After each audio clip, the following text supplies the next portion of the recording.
수업 시작해 보도록 할게요. 여기다가 쓸게요. 그러면 네. 페이지 오늘 142페이지부터 143페이지.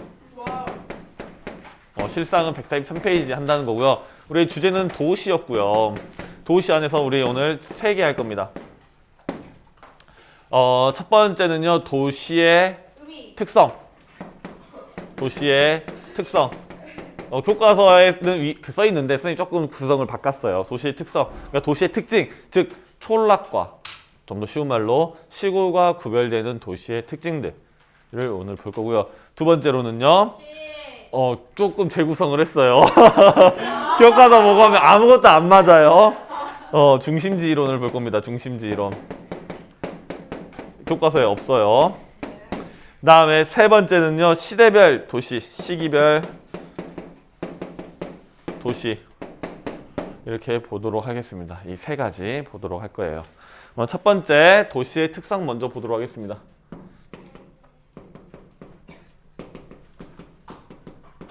뭐랑 피처링 누가 하는 거야? 누구랑 비교해야 돼? 그렇지, 시골. 이거 굳이 핏 쓰지 않고 그냥 시골이라고 쓰겠습니다. 촌락. 야, 그 있잖아, 느낌 왜 이래. MZ세대 맞아요, 여러분들?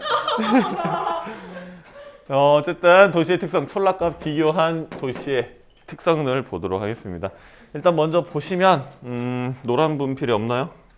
있네, 여기. 여기는 도시, 여기는 촌락을 보도록 하겠습니다. 일단 제일 먼저 비교할 수 있는 게 인구 밀도. 도시는 인구 밀도가 높나요, 낮나요? 높죠. 촌락은요? 맞아요. 그죠?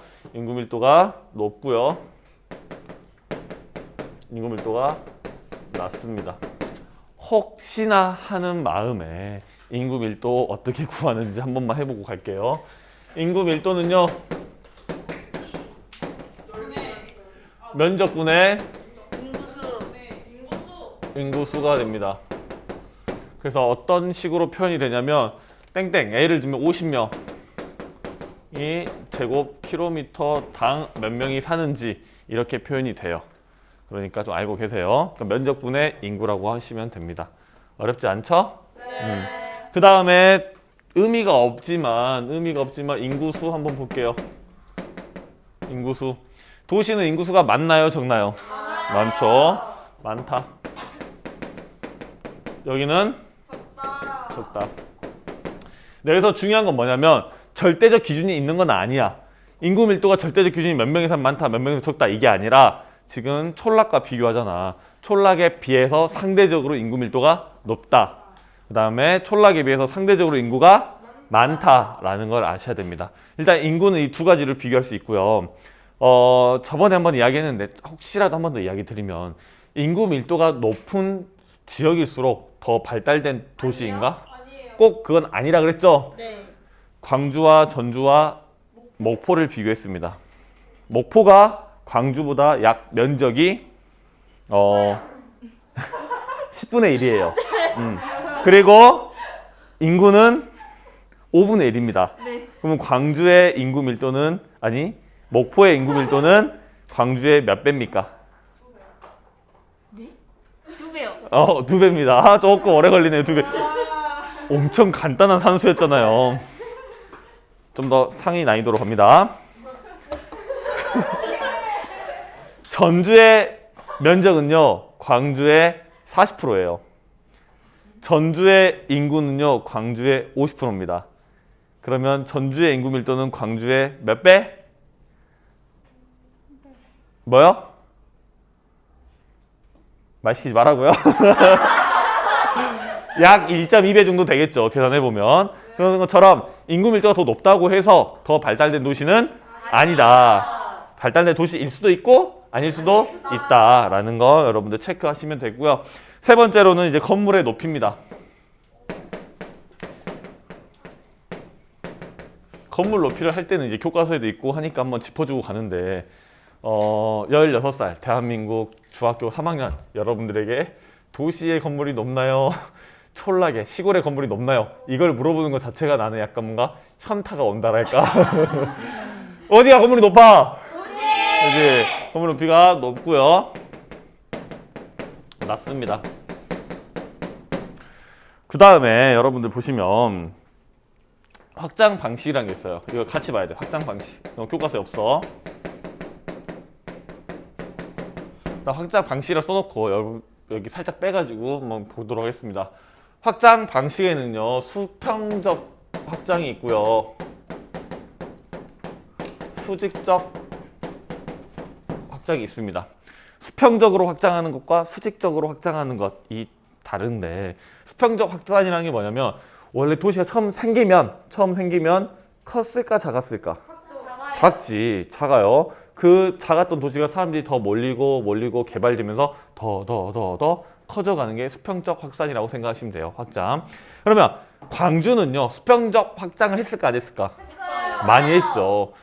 많이 했습니다. 그 결과 지금 여러분들이 살고 있는 이 신창동이 개발이 됐고요. 2000년대 초반에. 그 다음에 이제 좀 더 수평적으로 확장, 어디? 그지, 수안지구가 확장이 됐고, 그 뒤로 지금 조금씩 더 확장하고 있는데, 이제 여러분들이 어렸을 때만큼 지금 수평적 확장이 많이 일어나고 있는 것 같지는 않아요. 왜 수평적 확장은 어느 정도 한계가 도달할까? 이미 많이 발달됐어? 땅덩어리가 부족해? 예산 부족? 야, 봐봐. 수평적으로 계속 확장이 되려면 일단 인구도 계속 늘어나야 돼요. 그거는 전제가. 인구가 늘어난다고 쳐도 수평적 확장에는 한계가 있습니다. 왜냐하면 물리적 거리는 우리가 극복할 수가 없어. 수평적 확장 막 100km씩 할 거야? 전주까지, 광주까지 확장될 거야? 안 되잖아. 그럼 거리가 왔다 갔다 할 수 있는 한계가 있기 때문에 수평적 확장이 한계에 도달하면 그 다음 뭘로 가? 수직적으로 가. 수직적 확장은 뭐냐면 건물을 높이 쌓는 걸 생각하시면 됩니다. 좁은 면적을 좀 더 알차게 더 높이 써서 확장을 한다는 게 수직적 확장이라고 생각하시면 돼요. 예를 들어 봅시다. 이 교실에 책상이 한 30개 정도 있다고 칩시다. 30개 정도 있는데 30개를 여기다 더 갖다 놓을 거야. 그럼 너무 깝깝하지? 일정 거리를 둬야 되니까 들어올 자리가 없어요. 그래서 이 벽을 팍 부셔가지고 옆에다가 같이 30개를 놓는 게 이거는 수평적 확장이라고 생각하시면 되고요. 근데 이걸 벽을 뚫을 수가 없어. 그러면 어떻게 놓을 거야? 그지? 여러분들 책상 위에 책상을 하나 더 올리는 거야. 그런 식으로 이용을 할 수 있는 게 수평적, 수직적 확장이라고 생각하시면 됩니다. 뚫어버리는 건 수평, 다시 위에다 올리는 거는 수직. 그럼 도시에서는 수평적 확산이 좀 더 우세할까요? 수직적 확장이 좀 더 우세할까요? 좀 더 디테일하게 말하면 둘 다 우세합니다. 근데 좀 더 도시의 특징적인 면은 수직적 확장이라고 말을 할 수 있어요. 그래서 수직 플러스 수평적도 같이 봐야 된다는 거. 그럼 촌락은요? 그렇지, 수평적 확장이 이루어진다라는 겁니다. 이해되십니까? 그래서 시골에 가면 잘하면 3층짜리 건물 볼 수 있죠. 보통 1층, 거의 1층, 어쩌다가 2층, 정말 잘하면 3층, 거의 다 1층이야, 그지? 거의 다 저층이란 말이야. 근데 도시에서는요, 훨씬 더 높죠, 그지? 그러면 이제 딱 도시에서도 어디는 더 높은 걸 쓰고 어디는 더 높은 걸 쓰지 않아. 아니, 대도시도 도시 안에서 광주라고 칩시다. 어디가 더 높은 건물 수직적으로 많이? 수안지구도 하지만 더 압축적으로 쓰고 있는 데가 있지. 상무지구보다 더 봉선동은 빠져 있어야죠. 아니요. 시내. 여러분들 시내 충장로 가면 훨씬 더 높은 건물들 많잖아. 그 다음에 상무지구 이런 데가. 근데 수안지구도 압축적으로 쓰는 것 같지만 그런 데 비하면 아니라는 거지. 신창동은 덜 압축적으로 쓰고 있고요. 즉 도시 내부에서도 도심이라든지 부도심이라든지 지대가 비싼, 저번에 우리 오리엔테이션 때 간단히 얘기했던 지대가 비싼데 땅이 좁으니까 위로 올리는 겁니다. 위로 올리는 게 돈이 비쌀까? 옆으로 넓히는 게 돈이 비쌀까? 위로 올리는 게 돈이 더 비싸요. 땅이 남으면 옆으로 너무 쓰면 돼요, 시골처럼. 하지만 그럴 수가 없으니까 그도 그 위치를 꼭 써야 하니까 그걸 위로 올려서 수직적 확장을 하게 되는 겁니다. 이해되십니까?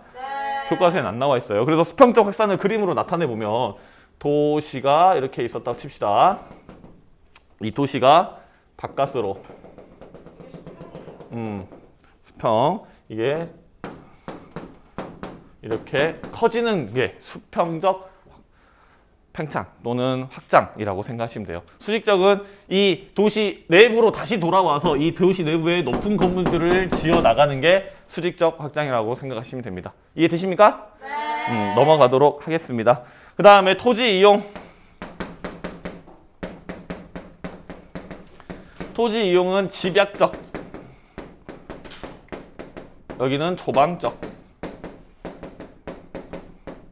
집약적은 모아서 뭉뚱그리다는 뜻이야. 즉 빈틈없이 꽉꽉꽉꽉 채워서 쓰는 거를 집약적이라고 부르고요. 조방적은 듬성듬성 쓰는 거를 조방적이라고 부릅니다.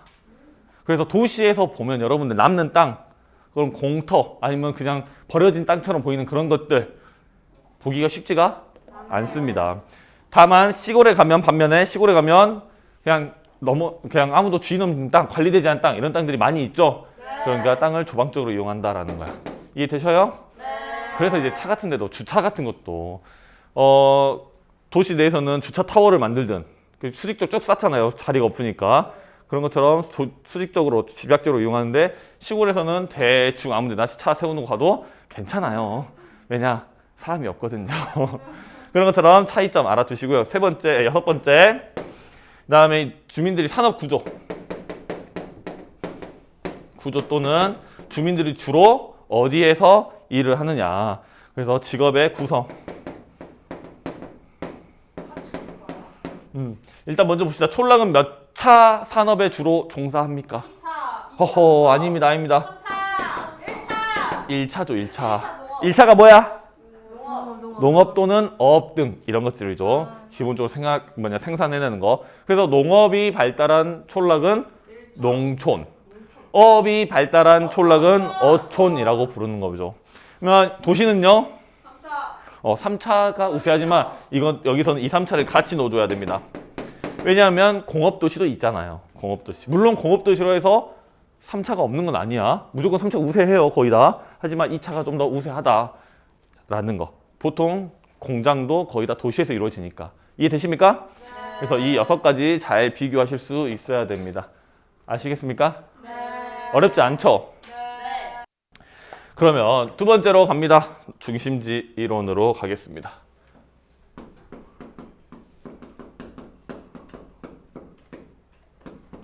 중심지 이론에서 첫 번째 봐야 될 게 뭐냐면 중심지란 무엇인가?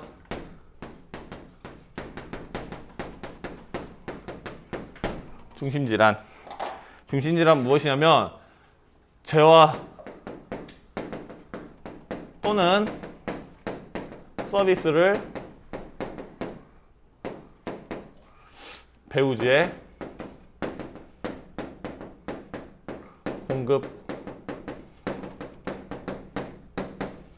공급하는 곳을 우리는 중심지라고 부릅니다. 어렵더라도 일단 써 놓으세요. 다 풀어 드리겠습니다. 그 다음에 중심지가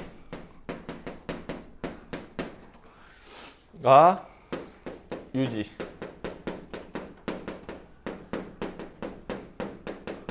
중심지가 유지되는 이유. 이거는 최소 요구치보다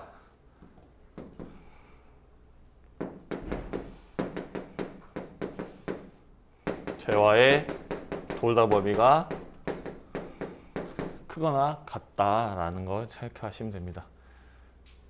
책이 없어요. 무조건 적어두셔야 돼요. 한번 설명 한번 해드릴게요. 일단 중심지란 무엇이냐라는 거 보면 어렵게 생각하실 필요 전혀 없습니다. 그냥 여러분들 상가라고 생각하시면 돼요. 상가, 가게가 그냥 중심지라고 생각하시면 돼요. 우리 학교도 중심지야. 우리 학교도 여러분들에게 서비스를 제공하고 있죠. 네. 어떤 서비스? 교육. 그지? 교육 서비스를 제공하고 있는 중심지입니다. 여러분들이 이용하는 편의점, 여러분들이 이용하는 학원, 여러분들이 이용하는 음식점 다 모두 중심지입니다.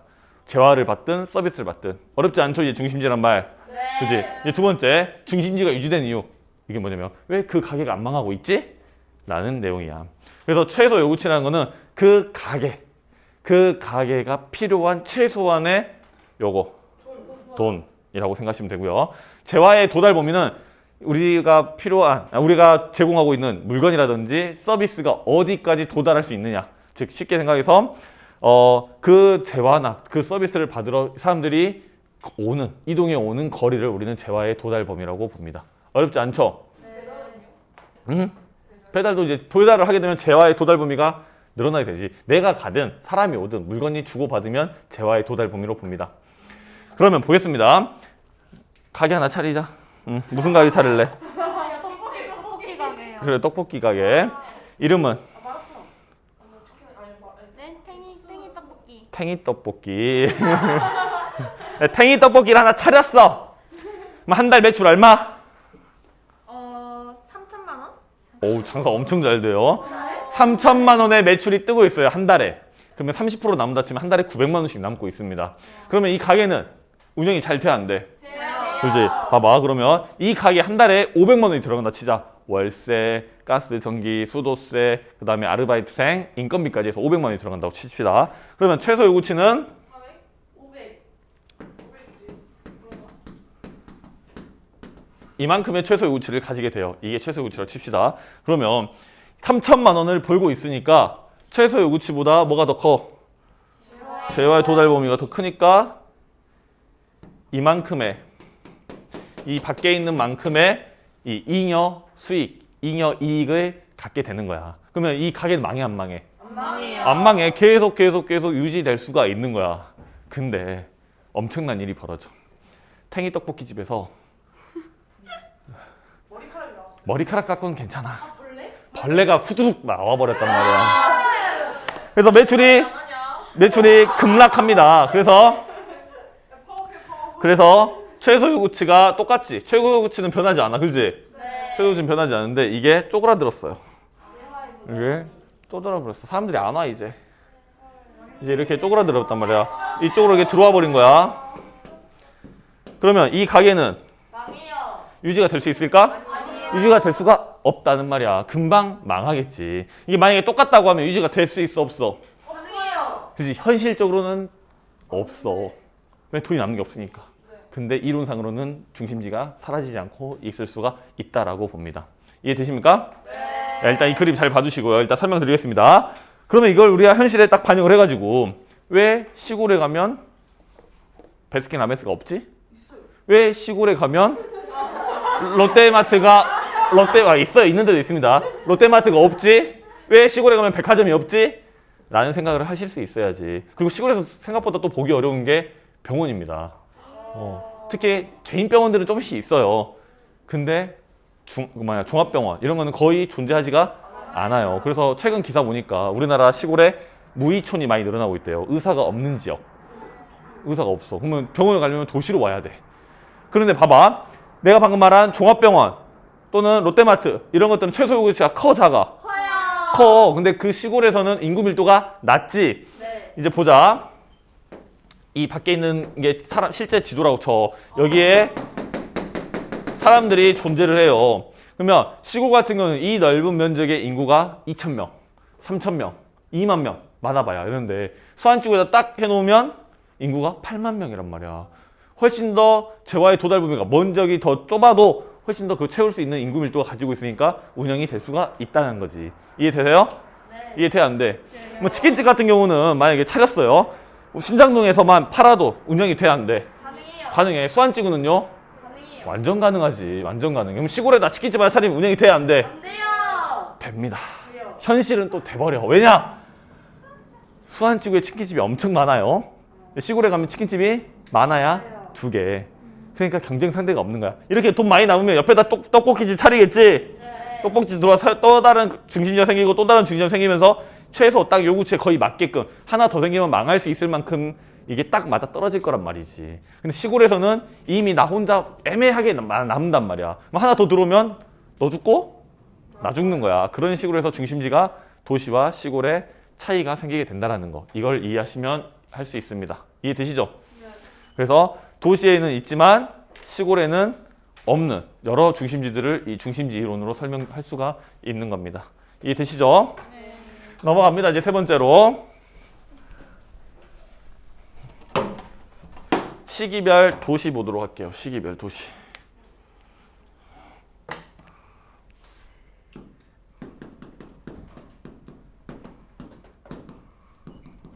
시기별 도시인데 일단 첫 번째는요. 첫 번째는 고대. 두 번째는 중세. 세 번째는 근대. 네 번째는 현대.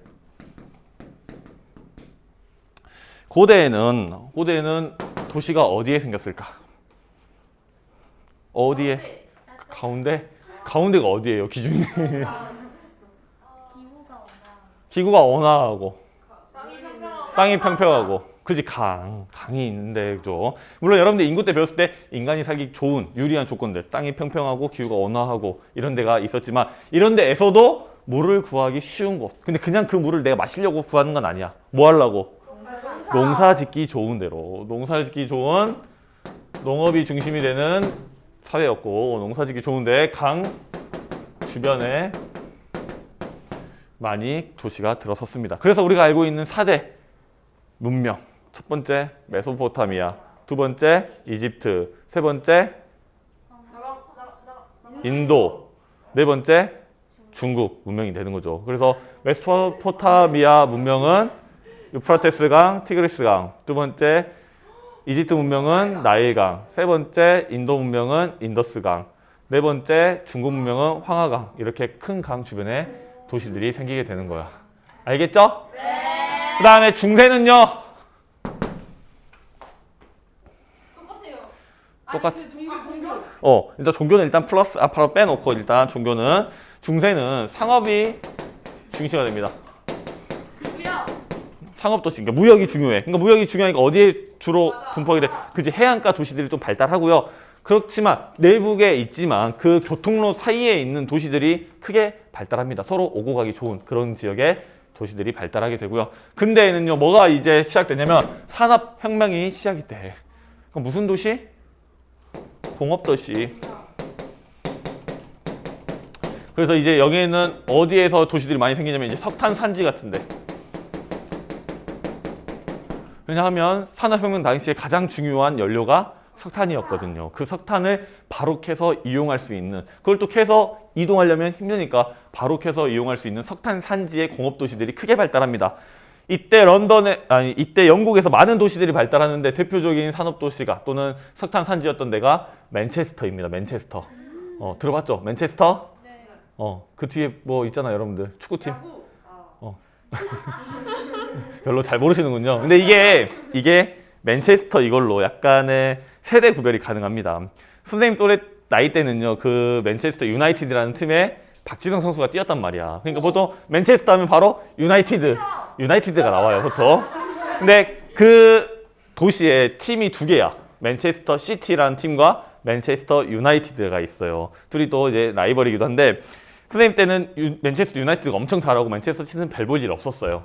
근데 그 뒤로 조금 몇 년 후에 맨체스터 시티를 재벌이 인수를 하고요. 돈을 엄청 쏟아부어서 강력한 팀으로 만들어냅니다. 그래서 아마 여러분들 나이 또래 또는 여러분들 나이보다 살짝 나이 많은 친구들한테 맨체스터 하면 시티라고 말이 나오는 거죠. 그래서 이걸로 약간의 세대 구별이 가능하다.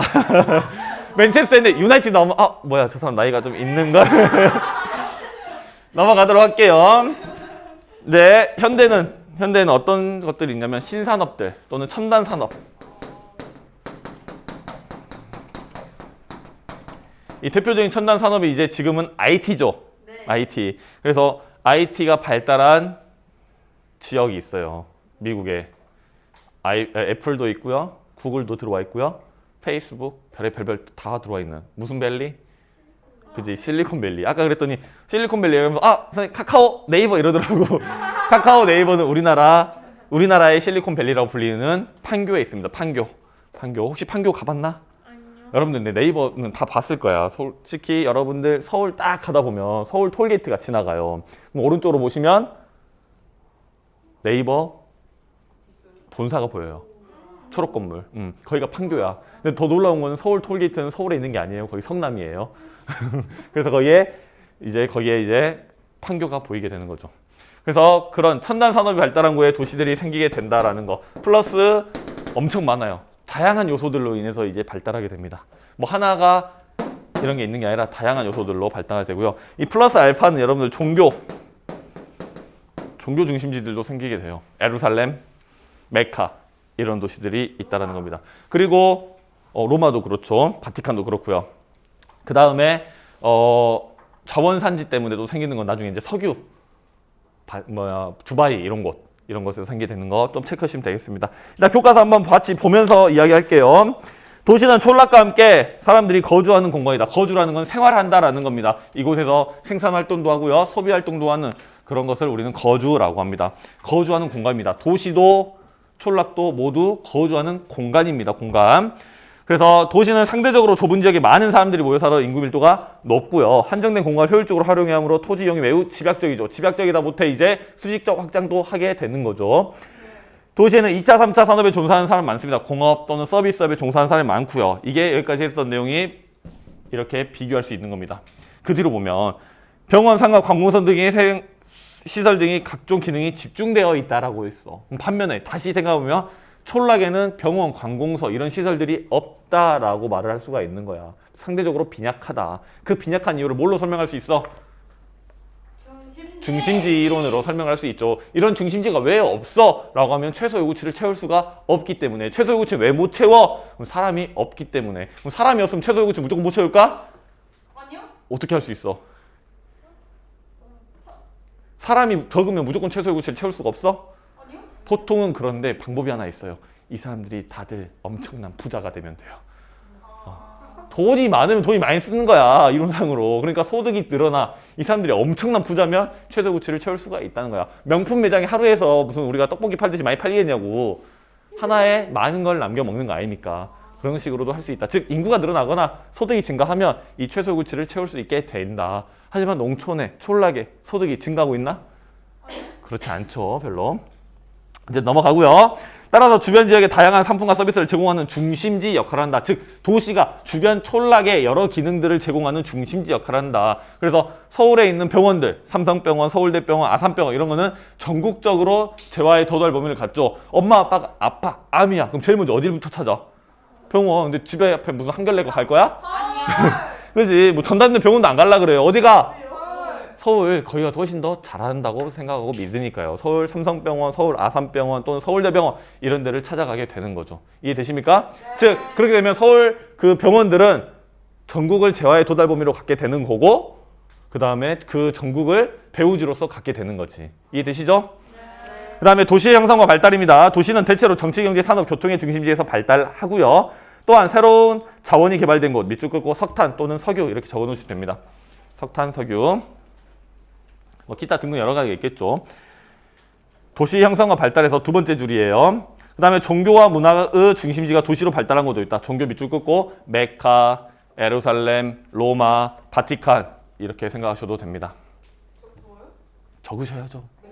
메카, 예루살렘 두 번째 줄이에요. 메카, 예루살렘, 바티칸, 로마.